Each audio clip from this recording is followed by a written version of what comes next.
कुछ है, हमारी जाति भी है, हमारा धर्म भी है, सब कर्म है। बाबा जी ने जो मुझे अभी समझ में आया, जो बाबा जी ने समझाया।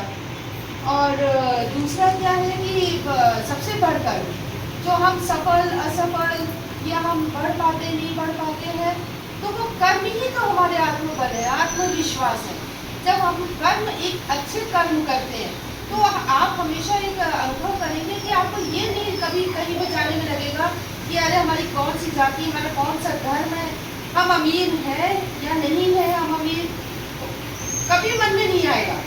आपको हमेशा एक आत्मविश्वास रहेगा। कितने भी अमीर लोगों में बैठे होइए, कितने भी आप संसारिक रूप से ज्ञानी लोगों में बैठे हुए, संसारिक रूप से मैं इसलिए कह रही हूँ कि ज़्यादातर यही होता है, किसको कितनी संस्कृत आती है, कौन कितना वेदों को पढ़ा हुआ है, कौन क्या है। हम नहीं कह रहे महाग्रंथ है, ये सब रामायण सब कुछ महाग्रंथ है, पढ़ना काफी नहीं है।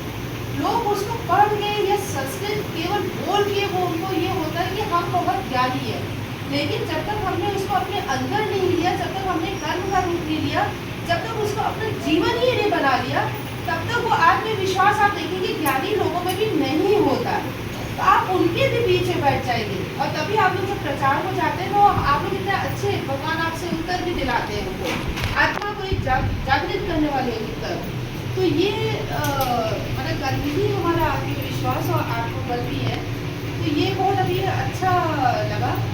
और कहीं पर मतलब इससे क्या होता है ना, हमें एक राह मिलती है कि अगर हम कभी आत्मविश्वास हमें लग रहा है कम हो रहा है, आत्मबल कम हो रहा है, तो हमें उस समय समझ में आ जाता है कि कहीं या तो हम